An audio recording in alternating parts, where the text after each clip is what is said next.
কল্যাণের সবকিছুই জান্নাতের আর অকল্যাণের সবকিছুই জাহান্নামের। এই দুনিয়া একটি উপস্থিত ভোগের বস্তু। সৎ এবং অসৎ সবাই তো ভোগ করে, কিন্তু আখেরাত হচ্ছে সত্য অঙ্গীকার, যেখানে রাজত্ব করেন এক মহা পরাক্রমশালী রাজা, অর্থাৎ মহান রাব্বুল আলামিন। প্রত্যেকেরই আছে সন্তানাদি। তোমরা আখেরাতে সন্তান হও, দুনিয়ার সন্তান হইও না। কি চমৎকার কথা! আল আমিন টিভি বাংলা। হাদিস, কুরআন এবং ইসলামিক ইতিহাসের কাহিনী শুনতে হলে চ্যানেলটিকে সাবস্ক্রাইব করুন। মসজিদে জাবিয়া একান্তে বসে কথা বলছেন আলোর পাখিরা। কথা বলছেন ইবনে গানাম, আবু দারদা এবং উবাদা ইবনে সামিত। তারা কথা বলছেন আল্লাহর দ্বীন নিয়ে, ইসলাম নিয়ে। কথা বলছেন প্রাণপ্রিয় নবী মুহাম্মদ সাল্লাল্লাহু আলাইহি ওয়াসাল্লামকে নিয়ে, আরও কত প্রসঙ্গে তারা কথা বলছেন, আর একে অপরের দিকে মহব্বতের দৃষ্টিতে তাকাচ্ছেন। তাদের দৃষ্টিতে জড়িয়ে আছে ভ্রাতৃত্ববোধ, সৌহার্দ্য আর বন্ধুসুলভ বৃষ্টি ধোয়া জ্যোৎস্নার পেরব। তারা মগ্ন হলেন একে অপরের প্রতি, নিজেদের কথার প্রতি। গভীর মনোযোগের সাথে তারা শুনছেন পরস্পরের জ্ঞানগর্ভ আলোচনা। ঠিক এমনি সময় তাদের মনোযোগ ভেদ করে সেখানে উপস্থিত হলেন আর এক বেহেশতি আবাবিল, হযরত সাদ্দাদ উপস্থিত। সুতরাং সবার দৃষ্টি এখন তাঁর দিকে, কারণ তিনিও যে তাঁদের ভাই, একান্ত আপনজন, সহোদর ভাইয়ের চেয়েও অনেক কাছের। কেন নয়, সবাই যে রাসূল সাল্লাল্লাহু আলাইহি ওয়াসাল্লামের একই স্নেহের ছায়ায় লালিত, যে রাসূল সাল্লাল্লাহু আলাইহি সাল্লামকে ভালোবাসেন প্রাণের চেয়েও অনেক বেশি। সাদ্দাদ এসেছেন, তার দিকেই সবার দৃষ্টি। সম্ভবত তিনি কিছু বলবেন, সবাই মনোযোগী হলেন তার দিকে। সাদ্দাদ এবার গম্ভীর হলেন, চোখে মুখে কি যেন এক ভয়ের রেখা দুলে উঠল, কি যেন এক শঙ্কা। সে কি শঙ্কা নাকি উদ্বেগ ঠিক বোঝা যাচ্ছে না। প্রায় ক্লান্ত কণ্ঠে সাদ্দাদ বললেন, হে প্রাণপ্রিয় বন্ধুগণ, আপনাদের নিয়ে আমার ভয় হচ্ছে, দারুণ ভয়। কি সেই ভয়? জিজ্ঞেস করলেন তারা। সাদ্দাদ বললেন, সেই ভয়টা হলো রাসূল সাল্লাল্লাহু আলাইহি সাল্লাম তো বলেছেন, আমার উম্মত প্রবৃত্তি বা ইচ্ছার অনুসারী হয়ে পড়বে এবং তারা লিপ্ত হবে শিরকে। চমকে উঠলেন আবু দারদা এবং উবাদা। বলেন কি? আমরা তো শুনেছি রাসূল সাল্লাল্লাহু আলাইহি সাল্লামের একটি হাদিস, আরব উপদ্বীপের শয়তান তার উপাসনার ব্যাপারে নিরাশ হয়ে পড়েছে। তাহলে বলুন ভাই সাদ্দাদ, মুশরিক হওয়ার অর্থ কি? কি বুঝাতে চাইছেন আপনার ওই বেদনাবিধুর বাক্য দিয়ে? সাদ্দাদ বললেন, ধরুন কোনো ব্যক্তি নামাজ পড়ে লোক দেখানোর জন্যে। এবার বলুন ওই লোকটি সম্পর্কে আপনাদের ধারণাটি কি? আবু দারদা এবং উবাদা জবাব দিলেন, সে নিশ্চয়ই মুশরিক। সাদ্দাদ বললেন, ঠিক বলেছেন। আমি রাসূল সাল্লাল্লাহু আলাইহি সাল্লামের কাছে শুনেছি, তিনি বলেছেন যারা লোক দেখানোর জন্য এসব কাজ করবে তারা হবে মুশরিক। এখানে উপস্থিত ছিলেন আউফ ইবনে মালিকও। তিনি বললেন, যতটুকু কাজ লোক দেখানো থেকে মুক্ত হবে ততটুকুই কবুল হওয়ার আশা আছে আল্লাহর কাছে, আর বাকি কাজ যাতে শিরকের মিশ্রণ আছে তা কখনো কবুল হবে না। এই হিসাবে আমাদের কাজের ওপর আস্থাবান হওয়া উচিত। তার কথা শুনে সাদ্দাদ বললেন, রাসূল সাল্লাল্লাহু আলাইহি সাল্লাম বলেছেন, মুশরিকের যাবতীয় আমল তার মাবুদকে দেয়া হবে, আল্লাহ তার মুখাপেক্ষী নন। পবিত্র আল কুরআনেও রয়েছে এমনি কথা। আল কুরআন বলছে, আল্লাহ পাক কোনো অবস্থাতেই শিরকের গুনাহ মাফ করবেন না। হযরত সাদ্দাদ হাদিসের ব্যাপারে তার ছিল দারুণ পাণ্ডিত্য এবং জ্ঞান। তিনি ছিলেন ইসলামের একজন খাঁটি অনুসারী, ছিলেন দ্বীনের ব্যাপারে আপোষহীন, আর ছিলেন ইবাদতের প্রতি অসীম মনোযোগী। আল্লাহর ভয়ে তিনি সবসময় থাকতেন কম্পমান। ইবাদত সেরে হয়তোবা শুয়ে পড়েছেন সাদ্দাদ গভীর রাত, কিন্তু না, ঘুম আসছে না তার চোখে। কেবলই ভাবছেন মৃত্যুর কথা, ভাবছেন আখিরাতের কথা।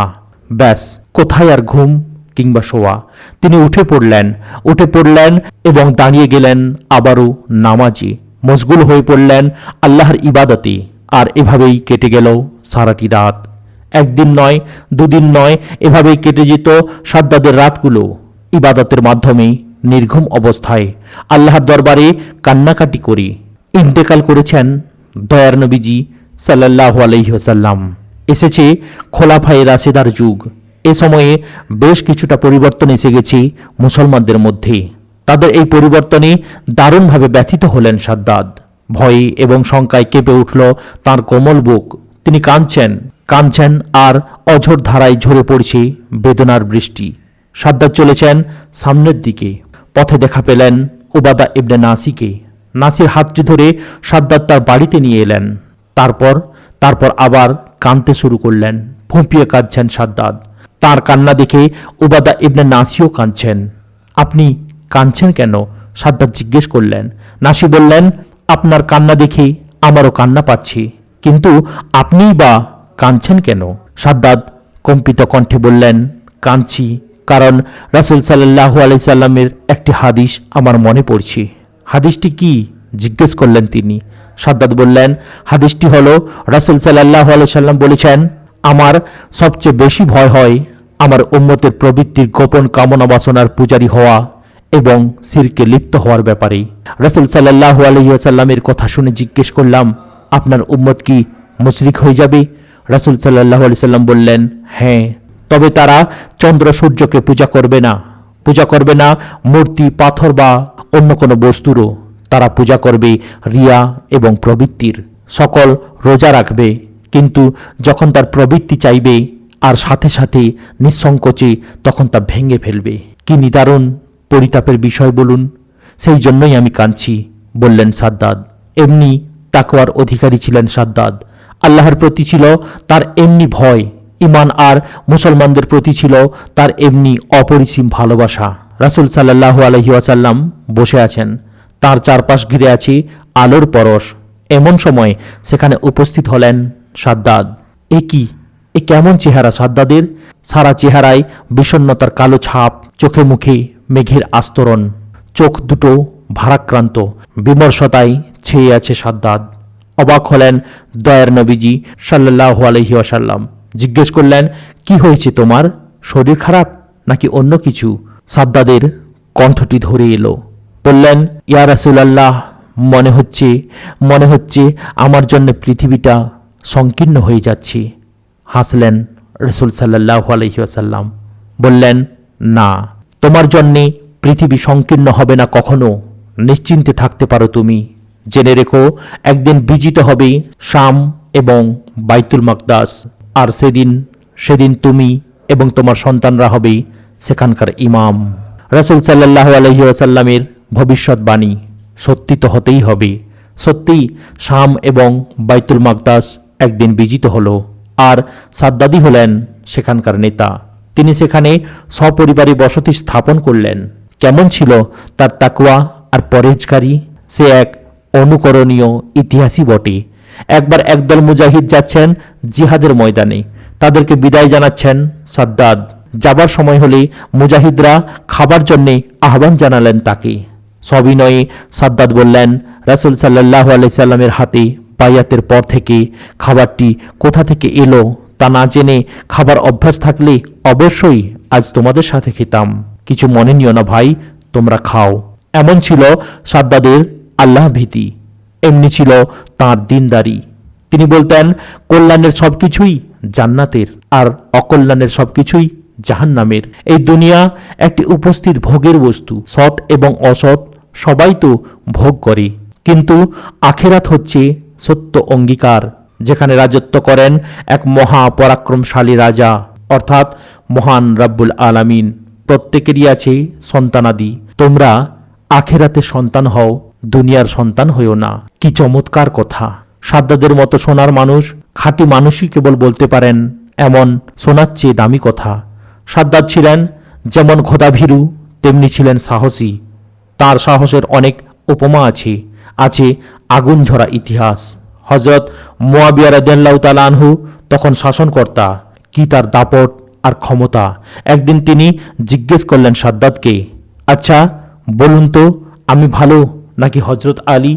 আমাদের দুজনের মধ্যে আপনার কাছে সবচেয়ে প্রিয় ব্যক্তি কে? স্পষ্টভাষী সাদ্দাদ। তিনি অকপটে বললেন, আলী রাদিয়াল্লাহু তাআলা আনহু আপনার আগে হিজরত করেছেন। তিনি রাসূল সাল্লাল্লাহু আলাইহি সাল্লামের সাথে অনেক বেশি ভালো কাজ করেছেন। তিনি ছিলেন আপনার চেয়ে বেশি সাহসী, আর তার ছিল আপনার চেয়ে অনেক বেশি উদার ও প্রশস্ত একটি হৃদয়। আর ভালোবাসার কথা বলছেন, আলী চলে গেছেন, তিনি আর আমাদের মাঝে নেই। সুতরাং মানুষ আজ আপনার কাছে তো বেশি কিছু অবশ্যই আশা করে। এই ছিল সাদ্দাদের সততা, এই ছিল তার সত্যবাদিতা এবং অমলিন জীবন। ছিল সাগরের মতো বিশাল আর আকাশের মতো প্রশস্ত একটি হৃদয়। ছিলেন অসীম সাহসী আর ইমানের উপর পর্বতের মতো অবিচল। কেন হবেন না? তিনি তো ছিলেন সর্বকালের সর্বশ্রেষ্ঠ মানুষ, মহান নেতা, প্রিয় নবী হযরত মুহাম্মদ সাল্লাল্লাহু আলাইহি ওয়াসাল্লামেরই একান্ত স্নেহ আর ভালোবাসায় সিক্ত। তিনি তো ছিলেন সত্যের সৈনিক, বেহেশতের আবাবিল। আজ এখানে সমাপ্ত করলাম। ভিডিওর পরবর্তী অংশ অর্থাৎ আল্লাহ যাকে কবুল করেন নামক অধ্যায়টি শোনার জন্য চ্যানেলটিকে সাবস্ক্রাইব করুন, লাইক, কমেন্ট এবং শেয়ার করতেও ভুলবেন না।